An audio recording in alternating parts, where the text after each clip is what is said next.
Welcome back to another video, bro. Before we get to this video though, please make sure to like the video, subscribe. We're on a road to flipping 50 subbies, so yeah, please sub up, it does help. And man, shit, let's get into it though. Sprawl is killing us. We're scattered across too many apps, too many Mike, you better come down these fucking stairs and show me your hands. You better show me your fucking hands. I'm deaf. I got a gun right. So this, police realized deaf man executed all his roommates. Now, there's a lot to unpack. I don't want to be mean and say stuff, but how the fuck can you not speak? He can speak, but he can't kill, though. It's crazy. It's crazy if you ask me. Mike, you better come down these fucking stairs and show me your hands. You better show me your fucking hands. I'm deaf. I got a gun right there. Don't move. This is 49-year-old Michael Ralston, and he just had a heated argument that ended in the brutal murder of his roommate, Eric Wins. Don't make sense to me. Dude, what the Initially, it seemed Michael had acted in self-defense, but as detectives dug deeper, they uncovered damning evidence that shattered Michael's story and exposed something far more sinister than the innocent, deaf victim he claimed to be. Self-defense or self-defense. They were trying to stab me, and he has a stab wound, and I just started shooting. Honestly, it's possible that the guy who's deceased stabbed that guy. Next thing I know, I just heard pow, pow, pow, pow. And that guy hollered, stop banging at my door.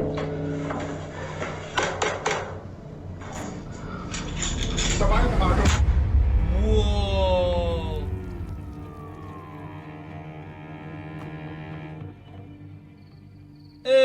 The town of Longview's night of terror would begin when police received a call from a distressed man reporting that shots had been fired during a violent clash between his roommates. The man was pleading for police to show up immediately. Officers would be quickly dispatched, clueless of what they were about to walk into.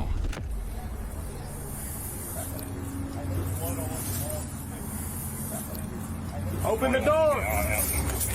Open the door. Let me see your hands. Let me see your hands. Walk out. Lay down. Lay down right here. Come out. Lay down. Lay down. Lay down? Lay down. Lay down. Like what, man? Hey, lay down. Longview Police. Longview Police. Hey, I got it. Longview Police. Hey, you're good. What happened? What is this door? Don't open that door. Your brother's been shot. Stop.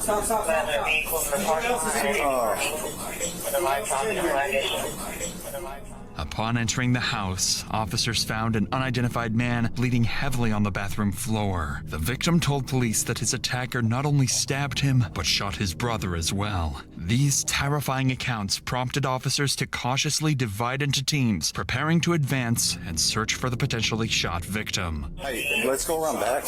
We're gonna go around back. This way. There's a door. Okay, is there okay?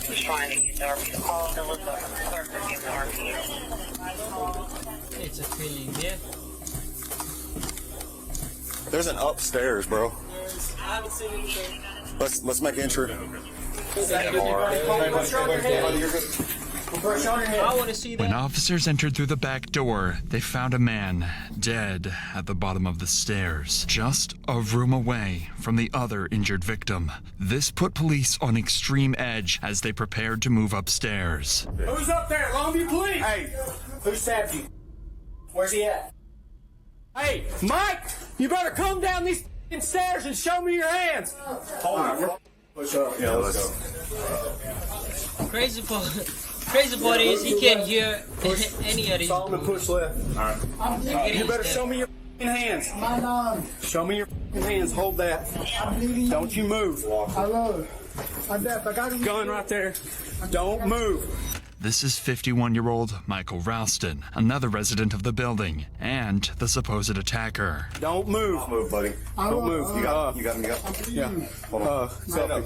Come over here. Oh, no. Hold this. Hold this. Yeah, I got the gun right here. You have any other guns? You have any other weapons on you? No, sir. The guy downstairs attacked me. Okay. I banged out the door. I opened the door, and he made some threats. All right. Check. Did you check everything? Yeah. That locked door? Okay. Two guys tried to beat me up, and I got my gun and shot him and stuff. Okay, just relax, partner. Relax. I'm bleeding, sir. Where's he bleeding at? Michael appeared disoriented and in shock, claiming his two roommates had attacked him. He had a clear injury on his arm and looked genuinely panicked, so the officers thought his story might be true.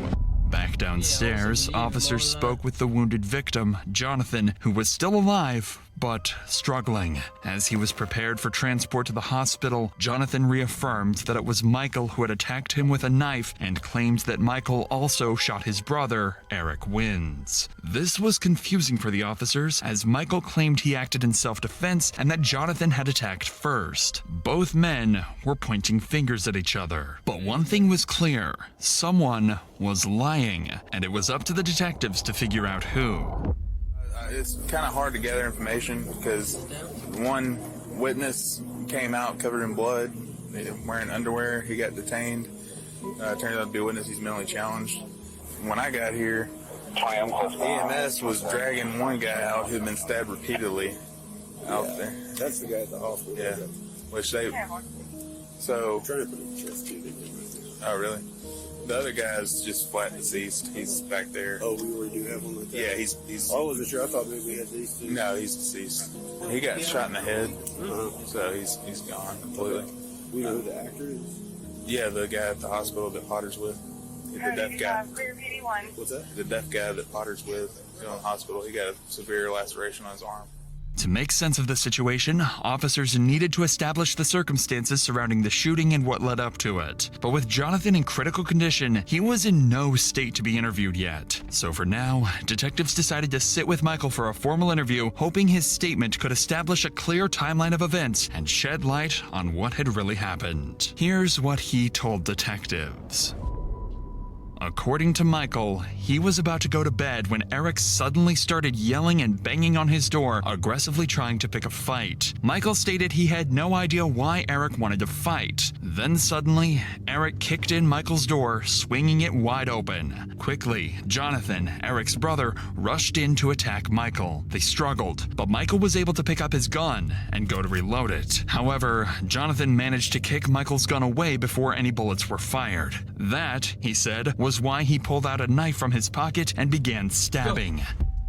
Throughout his account, he would repeatedly insist, "I was scared for my life. What I did was self-defense." Michael's claims and the lack of evidence to disprove them made the case more challenging for investigators. Additionally, both Eric and Jonathan had criminal histories, with a known history of resolving their conflicts through violence. This gave some weight to the possibility that Michael had actually acted in self-defense. So detectives began meticulously interviewing each resident of the building, hoping to get insights into who may have heard the scuffle or know anything about it. And what they would learn would flip the case upside down. How are you doing? Hey, Considering anyway. I'm okay, I guess. Were you injured or anything? No, man. Okay. Just inconvenience. Sounds like you were very inconvenienced. Okay, you are Cesar? I'm Caesar. Caesar, Yes, sir. This is Cesar Cassiano, the 911 caller who was in contact with dispatchers during the attack. He lives on the second floor, directly across the hall from Michael's room, and would prove to have useful information about the two men. Kind of tell me what went on tonight that you know about. I was on the phone talking to a friend of mine in Oklahoma. I heard banging. I thought somebody was knocking on my door. Anyway, when I opened the door, Eric, the gentleman from downstairs, was knocking on his door. And he looked at me and he said, "I'm sorry if I interrupted your evening." I said, I thought you were knocking on my door. No, he says, "I need to talk to Michael." Okay. So I closed my door, got back on the phone, and while I was on the phone, the next thing I heard was, I heard what sounded like a scuffle. And then I heard several shots. And then I hung up, we disconnected there, and I called 911. I said I just heard several shots. I heard somebody yelling and screaming. That sounded like a scuffle. That's all I know. Caesar was the last known individual to have had contact with Michael or Eric in the moments leading up to the shooting, but he doesn't indicate that Eric displayed any heightened aggression or behavior that would justify the use of deadly force. Not only that, but the details Caesar is about to reveal will cast even more skepticism on Michael's self-defense claim. This morning when I left, I saw that Michael he looked really stressed out.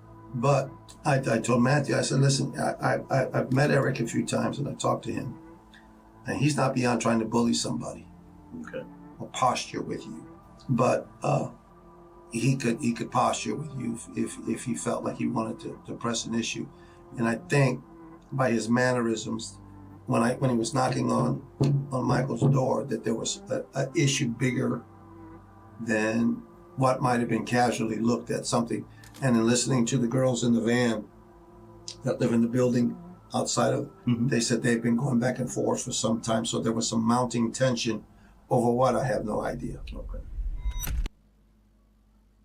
Oh no. We have got to the point where literally Please anybody can build a sub fully working app so without knowing I how to can have code. less This is Base ads. 44. I hope This is a first look at the current industry-leading AI app builder, and you wouldn't believe the kind of By sharing these details, Caesar gave detectives crucial insight into the tense relationship between Eric and Michael. Later interviews with neighbors and other witnesses revealed strikingly similar accounts. Initially, Michael's story seemed to add up. If it had really been 2 against 1, with Michael being noticeably smaller than both Eric and Jonathan, it was plausible that he felt the need to use lethal force to defend himself. But there were a couple things that didn't quite make sense. Firstly, there was no damage to Michael's apartment door, despite his claims that Eric kicked it in. Secondly, neither Eric nor Jonathan had weapons on them. The only weapons involved in the scene had belonged to Michael. Lastly, Jonathan's injuries weren't at...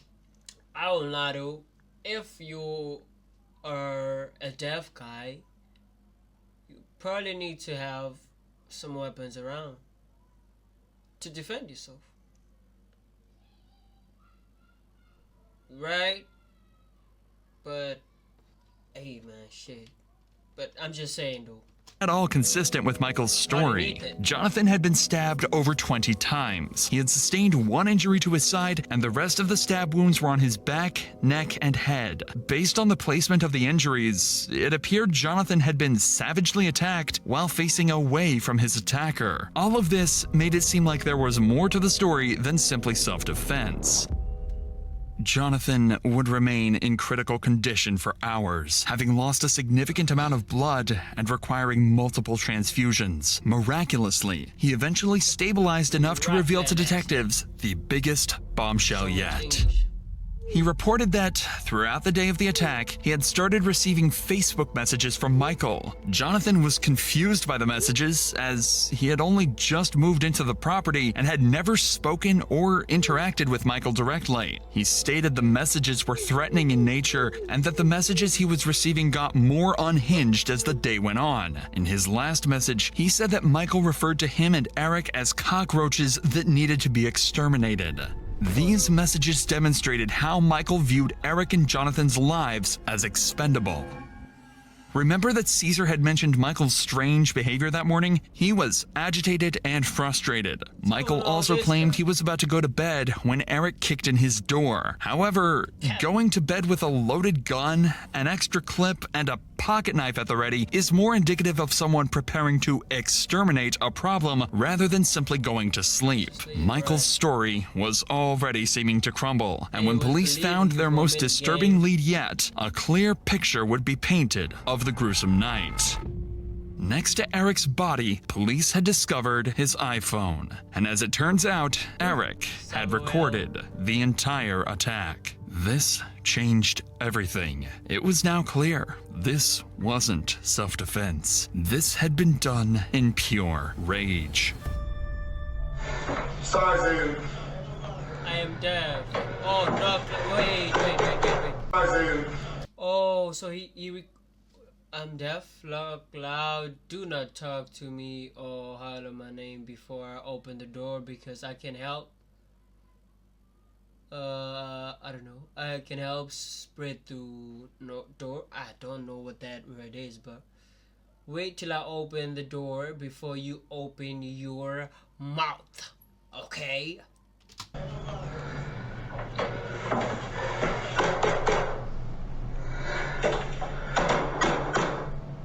You keep sending me messages. I'm trying to answer you. I know you're deaf, so I'm trying to knock, but you can hear me. Quit sending me text messages about stupid shit.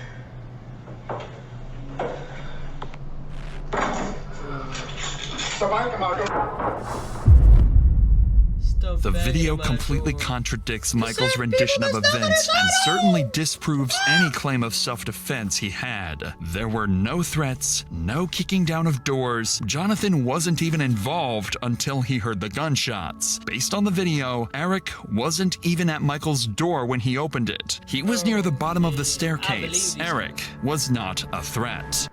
Michael, on the other hand, opened his door, armed with a gun and a pocket knife, clearly intending to harm Eric. During the fight, Jonathan tried to intervene and save the life of his brother, only to get himself stabbed over 20 times, all while trying to crawl away to safety. Seconds before the officers arrived on the scene, Michael can be seen collecting his gun from the laundry room. This evidence, combined with witness statements and Mike's own interview, would be enough to prove his guilt. Michael discharged his weapon 7 times, and 6 out of 7 of those shots hit Eric. Due to the placement of those wounds, there had been no chance of Eric surviving his injuries. Jonathan was stabbed over 20 times, all the while begging Michael to stop. EMS stated that Jonathan nearly died multiple times, and if first responders had even been a minute later, he would have bled out. Michael Ralston would ultimately be charged with the murder of Eric Wins and the aggravated assault of Jonathan Dillard. When presented with the phone recording Eric captured, Michael pleaded guilty and was sentenced to 30 years in prison. 30 years? Shit, I don't know, bro. I don't know. This is crazy. I don't know. I didn't know deaf people were quite capable of doing such. I'm not saying I mean, come on now. Shit. Okay, we'll go to the end of the video. If you like this video, please show me that you really like the video by liking the video. And sub up. Let me know what you think. I might being on to react on next. And with that being said, man, shit, yes sir, see you on the next one.